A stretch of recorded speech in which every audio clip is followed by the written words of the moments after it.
With the huge loss of fan favorite and longtime featherweight king Volko, we really can't trust anyone to hang on to their belts.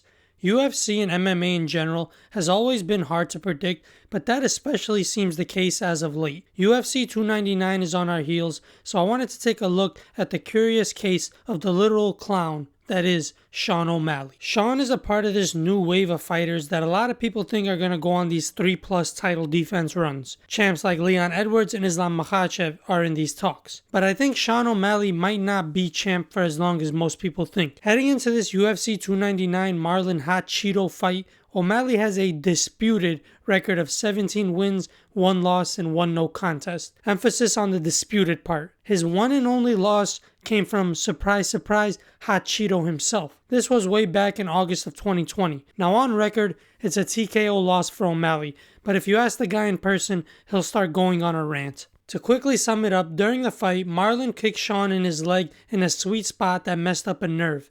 This made Sean lose feeling and control of his leg. Sean kept stumbling and couldn't put weight on said leg until he fell to the floor. Cheeto then proceeded to make Sean lose consciousness on a couple of those nasty ground and pound shots he landed. Now Sean, being the clown he is, refuses to give credit to Marlon, saying that it was a freak accident. This brings us to where we are today. Sean vs. Marlon 2, main eventing UFC 299. Sean is coming off a fresh KO of the former champ Aljo. He showed some solid takedown defense and his usual elite striking. Cheeto, on the other hand, has been on a tear himself. He's been like the reaper of the Bantamweight division, collecting these souls of the legends. He's taken out Frankie Edgar, Rob Font, Alcohol and Cigarettes Don Cruz, and most recently, Pedro Munoz. Vera actually has a great resume, and don't forget he's a part-time commentator too. I'm hoping for a solid striking battle on the feet between the two. Sean is elite on the feet as shown in his previous fights and that fight against Jan. I know the decision there was controversial, but putting that aside, Sean had a great performance. A lot of these people sleep on how good Sean's ground game and BJJ is. It's not the best, but he isn't god-awful either. The guy is lanky and uses that to his advantage. His game plan involves keeping distance and landing long shots as he stays moving. Even if he gets taken down, he's quick to get back to his feet. I know Vera most likely won't take the throne, but I will tell you this. Sean won't keep that belt for long. The biggest reason for this is just how stacked up the ass the UFC's Bantamweight division is and has always been. At any point in time, this division has some new and exciting prospects.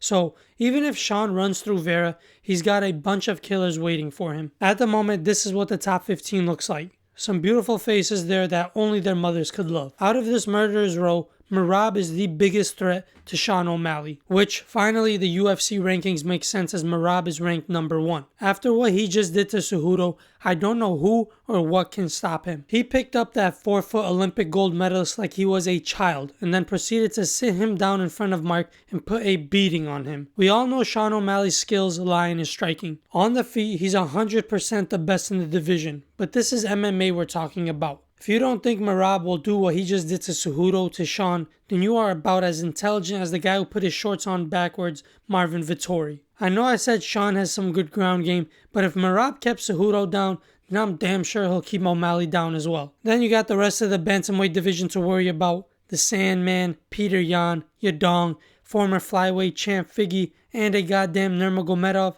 The division is just too deep to go on a big run. I also hope Sean trying to get into Conor levels of stardom hasn't interfered with training. Ever since his name started gaining traction, Dana and others keep saying that he's going to be the next big superstar. Now, so far, Sean has been playing his cards right.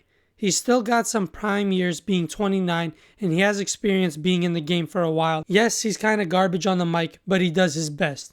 He trash talks on Twitter and goes to interviews. He recently called out Ilya, which stirred up controversy. O'Malley is a newly crowned champ with 0 title defenses, and he goes and calls for a double champ shot. A good way to get your name in the headlines, that's for sure. Also, what was up with Ilya calling for Conor McGregor? The only way that juiced up gorilla makes 145 again is if he cuts off a goddamn leg. McGregor is welterweight size at the moment. I'd even be surprised if he tries to cut to lightweight. Anyways, like most UFC guys these days, O'Malley also has a YouTube channel. Dana just isn't paying these guys enough. Sean does a good job at keeping himself relevant. Plus, he's cool with the Nelk boys too. Hell yeah, dude. But playing this game is a double-edged sword. You need to balance self-promotion with training. Once you get the fame and money, it's tough to stay committed to the martial arts side of things. Sean just became champ, so Vera will be his first title defense.